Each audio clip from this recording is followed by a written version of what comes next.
So I bit my tongue right before this video, so please bear with me. Do you guys remember when Riot overhauled the dragons and unleashed the elemental rifts for 2020? Well, now it looks like they're going to be fully revamping items next season. Hello summoners, and welcome to another ProGuides video. My name is Nathan Ng, and today we're going to be talking about Riot's recent announcement regarding the plans for Preseason in 2021. Usually, a new season means shiny new mechanics and features to the game, like the plants added in the jungle or the elemental rifts. But for 2021, Riot is focusing on touching up an older foundational system in the game, the item shop. However, do keep in mind that anything that we're talking about is subject to change. But before we get started, here's our question of the day. What do you think needs to be changed the most for 2021? Please let us know your answer in the comments down below. While you're at it, make sure to join our Discord. The link can be found in the description right under the video. Now, without further delay, let's get right into it. To summarize the goal of this update, there have been 5 points listed as the primary goals for the next preseason.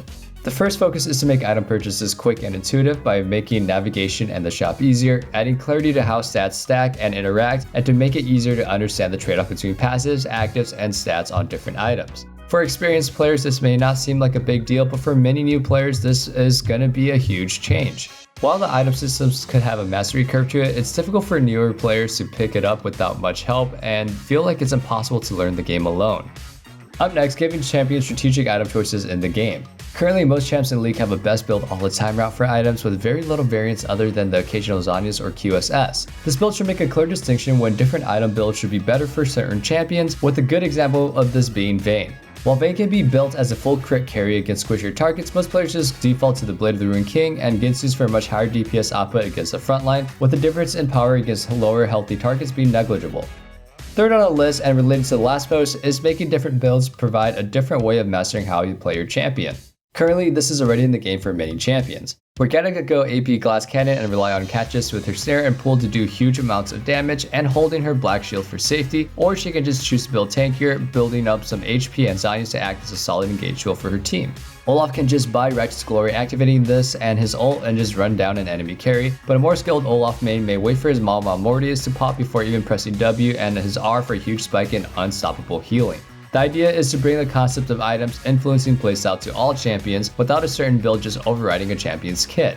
Another goal for this update is to ensure that all items feel like an epic upgrade that can enhance your champion's fantasy. Some items, like Morello's, are just good all around. They provide Magic Pen and Grievous, which every AP champion can appreciate. Then there are items like Runaan's, which on a champion like Jinx makes getting excited feel as if you're really playing the role of a chaotic criminal, with each auto attack from your rockets exploding on a huge AoE damage across the enemy team. And then there's Liandry's, which feeds into the damage over time, melt their face off playstyles of champions like Brand and Rumble. The goal of this should hopefully be achieved by making items feel more like they were meant for certain champions, with less of the all-around good general items that just feel like a universal spike for champs in a given archetype.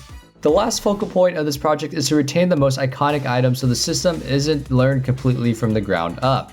The current estimation is an equal split in changes, with the new item selection being about 34% retained from the old set, 33% being older items with improvements, and 33% being new additions to the shop. Yeah, 2/3 of the resulting items could be either better versions of the existing items or just new to the game entirely. The idea is to evolve and streamline the item system, not to erase it and start from scratch, so you can probably expect to see items like Spare Visage and Infinity Edge sticking around, possibly getting some tune-ups similar to how Bloodthirster was granted an overheal shield in addition to already being the highest lifesteal item in the game. But perhaps more niche items like Frozen Mallet, Nashor's Tooth, and Rylai's might be seeing some huge overhauls or just removed altogether.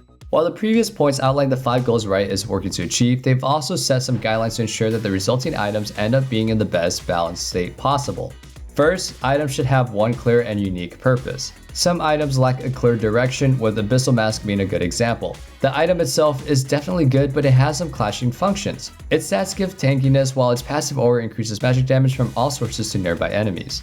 In addition, there are so many cases where some items overlap with one another, as we can see with Thornveil and Randuin's Omen sharing a passive that slows enemies' attack speed on hit.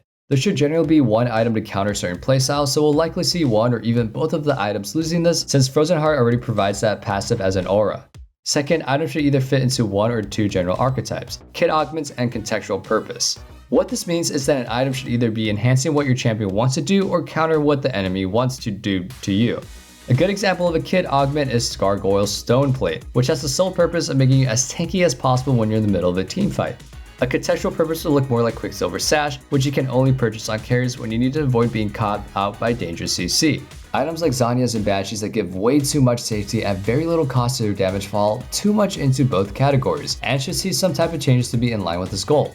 Next up, they want to make sure that each item has an interesting build path. When building in the jungle, you're faced with a few decisions. Do you want Blue Smite for the slow, making it easier to land skill shots and secure kills, or go for the dueling power and damage that you get with Red Smite? If you decide on Blue Smite and have 700 gold on first base, do you build 2 longswords for more damage, or just pick up the Blue Smite early to make the ganks easier? After the item update, expect meaningful yet simple decisions like this in the build paths of items for all roles, instead of the current state where the only decision for some champs is how much gold that they have. You never buy the Cloak of Agility on the first recall over Pickaxe if you went back with 900 gold.